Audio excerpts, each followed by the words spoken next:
Hi hello welcome to my YouTube channel.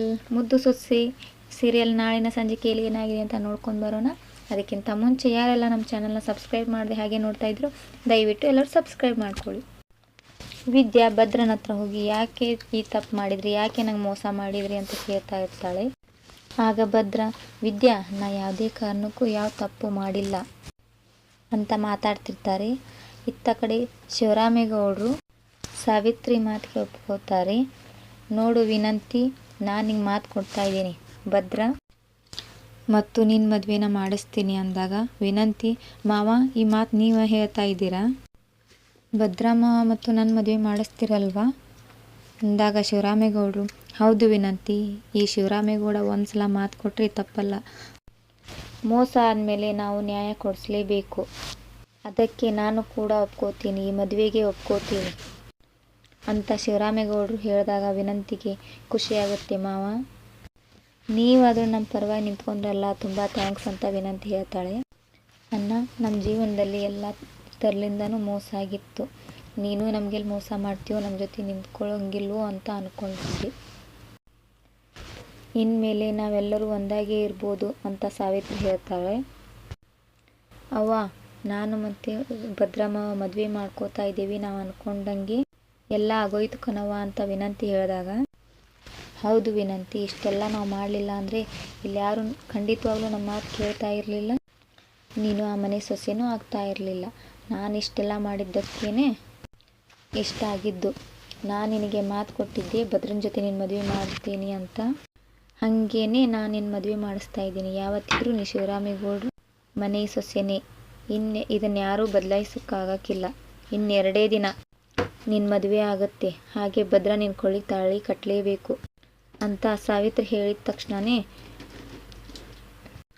ಆಗ ವಿನಂತಿ, ಅವ್ವ ಭದ್ರಮ್ಮ ಇದಕ್ಕೆಲ್ಲ ಒಪ್ಕೋತಾನ, ನನಗೆ ಯಾಕೋ ಭಯ ಆಗ್ತಾ ಇದೆ, ಅವನೇನಾದರೂ ಒಪ್ಕೊಳ್ಳಿಲ್ಲ ಅಂದರೆ ಅಂತ ವಿನಂತಿ ಹೇಳಿದಾಗ, ನೀನು ಅದ್ರ ಬಗ್ಗೆ ಏನು ವಿಚಾರ ಮಾಡಬೇಡ, ಭದ್ರ ಯಾವುದೇ ಕಾರಣಕ್ಕೂ ಅಣ್ಣನ ಮಾತು ಮೀರಕ್ಕಿಲ್ಲ, ಅಣ್ಣನ ಮಾತೇ ಕೇಳೋದು, ಹಂಗಂದಮೇಲೆ ನಿನ್ನ ಮತ್ತು ಭದ್ರನ ಮದುವೆ ಆಗೇ ಆಯ್ತದೆ, ಅಣ್ಣ ಹೇಳಿದ ಮಾತಿಗೆ ಒಪ್ಕೊಳ್ತಾನೆ ಅಂತ ಸಾವಿತ್ರಿ ಹೇಳಿದಾಗ ಆಗ ವಿದ್ಯಂಗೆ ಅನುಮಾನ ಶುರುವಾಗುತ್ತೆ. ಯಾಕೋ ಚಂಪಾ ಹಾಗೂ ಕ್ವಾಟ್ಲೆ ಅಣ್ಣನ ಮಾತು ನಂಬಕ್ಕಾಗ್ತಿಲ್ವಲ್ಲ, ಇವರೆಲ್ಲ ಸೇರಿಕೊಂಡು ನನ್ನ ಹತ್ರ ಏನೋ ಮುಚ್ಚಿಡ್ತವ್ರೆ, ನನ್ನ ಎದುರು ಸುಳ್ಳು ಹೇಳ್ತವ್ರೆ, ಅದೇನಂತ ತಿಳ್ಕೊಬೇಕು ಅಂತ ವಿದ್ಯಾ ಅಂದ್ಕೊಂಡು ಅಜ್ಜಿ ಹತ್ರ ಮಾತಾಡೋಕ್ಕಂತ ಹೋಗ್ತಾರೆ.